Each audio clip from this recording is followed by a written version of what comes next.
There's a bird sitting on a fence post right now. Small, gray and white, black mask across its eyes, like it robbed a bank and decided to stay in the neighborhood. The kind of bird you'd put on a greeting card. And 20 feet away, on the barbed wire next to that post, there's a mouse, impaled. Next to it, the wings of a dragonfly.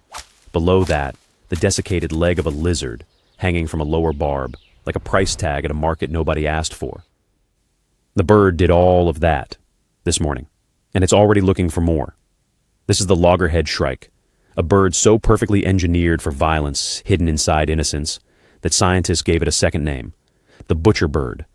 Songbird body, falcon instincts, and a methodology so precise it took high-speed cameras to fully understand it. But here's what I want you to hold on to. The killing is almost the least interesting part, because what this bird does after the kill is where things get genuinely strange. We'll get there. Stay with me. First, you need to understand the problem evolution handed this bird. The shrike is classified as a passerine, a songbird. Same taxonomic order as chickadees and finches, and the little robin that pulls worms from your lawn. Which means its feet are built for perching, delicate, precise, completely inadequate for pinning down a struggling mouse. And yet the shrike decided it wanted to eat mice, and lizards, and other birds, and anything else that moves and can be caught. So how does a bird with a songbird's feet hunt like a raptor? It starts with the beak. Look closely and you'll see something that doesn't belong. A small notch on the upper mandible called a tomial tooth. Falcons have it. Almost nothing else does. When the shrike bites down on the back of prey's neck, that notch slips between the cervical vertebrae and severs the spinal cord. Clean, surgical. The prey doesn't see it coming, and by the time it registers, it's already over. But severing the spine is only half the problem. Without talons, the shrike can't hold prey still long enough to tear it apart. So after the bite, it shakes. Researchers filmed this with high-speed cameras. 28 shrikes, attacking vertebrate prey, captured at frame rates the naked eye can't follow. What they found looks almost mechanical. The moment the shrike clamps down, it begins whipping its head back and forth, 6 to 17 times per second. A tight, rolling oscillation that snaps the prey's body like a flag caught in a sudden gust. If you slowed the footage down and removed the bird, you'd think you were watching a crash test. The acceleration at the prey's neck, up to 6 G-forces. That's the equivalent of whiplash from a rear-end car collision, generated by a bird that weighs less than 2 ounces, using nothing but its neck muscles and its beak. Think about what that means. The shrike doesn't overpower its prey. It doesn't crush it or pin it. It uses physics, the prey's own body weight, its own inertia, weaponized against it. The kill happens not through strength, but through a precise understanding of momentum that the bird never had to think about. It just evolved it because it needed to. That solution, specific, elegant, brutal, is just the beginning of what this bird figured out. Now we get to the larder. Once the prey is dead, or in many documented cases, merely paralyzed, but still alive, the shrike carries it to the nearest spike. Barbed wire, hawthorn, honey locust thorns that can grow 3 inches long. It positions the body carefully, pushes it on to the point, then tugs it downward to set it firmly. No fumbling, no hesitation. It's done this before. Then it leaves and goes hunting again. A single male shrike's territory can contain dozens of impalement sites, bodies at different stages of preservation. An insect here, a mouse there, a grasshopper pinned through the thorax beside a twist of rusted wire, the partial wing of a small bird on a lower barb. It looks at first glance like evidence of something chaotic. It isn't. It's a system. The spike isn't just where the body ends up. It's a tool. Without talons to anchor prey, the shrike borrows a grip from the landscape itself. The thorn holds the body steady while the beak tears. Evolution didn't give the shrike what it needed, so the shrike outsourced the problem to its environment. The impalement is the workaround, and once the shrike had it, it turned out to be useful for things far beyond eating, because those bodies don't all get eaten immediately. Some hang there for days, and that's not carelessness. That's the second thing the larder is doing. Shrikes cache food the way squirrels cache nuts, except the nuts are mice, and they're on spikes. During lean winters or dry spells when prey grows scarce, the larder is a reserve, a system built in abundance for the inevitable shortage. The shrike isn't just hunting for today, it's provisioning for tomorrow. That alone would make the larder remarkable. But then there's the grasshopper. Here's a question worth sitting with. What do you do when the thing you want to eat will kill you? Most birds avoid the eastern lubber grasshopper entirely. Its body carries chemical compounds that cause vomiting, weakness, and insufficient quantity, death. Bright colors, slow movement, a habit of clustering in the open. The grasshopper is practically advertising what it is. Most birds learn to leave it alone. The shrike did not get that message, or rather, it got a different message entirely. Shrikes eat the lubber grasshopper, regularly, but only after it's been impaled on a spike and left untouched for 2 to 3 days, because that's precisely how long it takes for the toxins to break down into harmless compounds. The shrike doesn't know chemistry. It wasn't taught this.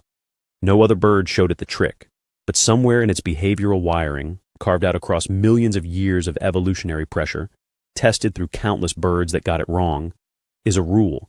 Impale certain prey. Wait, then eat. The waiting period matches the toxin degradation timeline exactly, not approximately, exactly, which means the shrike develops something that looks, from the outside, like patience with a purpose. An intuition about time, about a future state it cannot directly perceive. A grasshopper that is dangerous now, but will be safe in 48 hours. It built a detox unit out of thorns and stillness. And if you think that's the strangest thing the larder does, it isn't. Because during breeding season, the larder stops being about food almost entirely. During breeding season, male shrikes don't just build larders for food, they build them to be seen. A 1989 study on a related shrike species found something the data made impossible to ignore. Males with the largest caches bred first, not the males with the brightest plumage or the most elaborate song, the ones with the most bodies, the most visible, most stock display of killing competence. The female doesn't just glance at the larder, she examines it, moving from site to site across the male's territory, assessing what's there. She's not looking at feathers, she's reading a record. How often does he hunt? How successfully? How far ahead does he plan? The larder answers all of it, in prey, not words.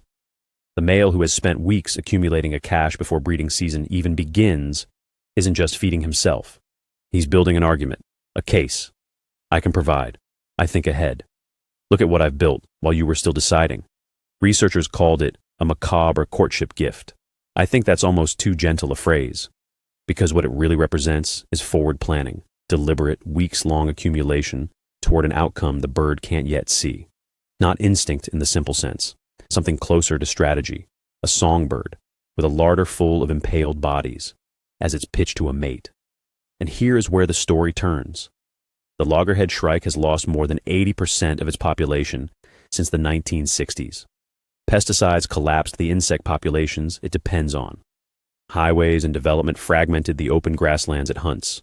The thorny shrubs it uses for impalement get cleared as nuisances.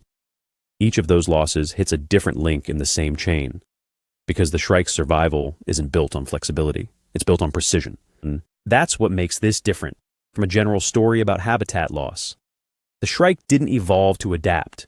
It evolved to be exactly what it is, in exactly the kind of place it needs. Remove the insects, and it has nothing to hunt. Remove the open fields, and it can't hunt at all. Remove the thorns in the entire system.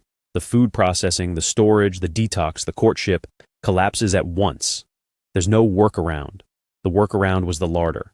It is now listed as a species of conservation concern across most of its range. And the loss isn't just ecological.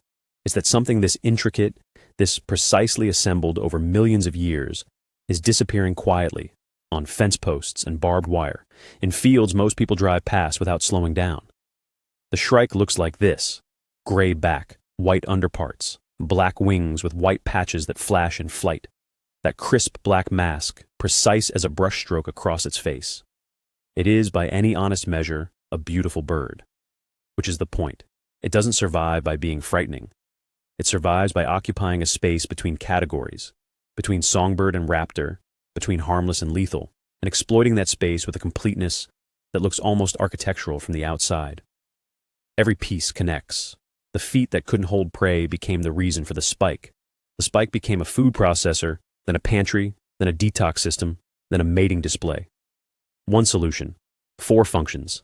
built not by intelligence, but by time and pressure, and the ruthless logic of what survives. The next time you see a small gray bird on a fence post near an open field, stop. Look at the wire. Look at the thorns.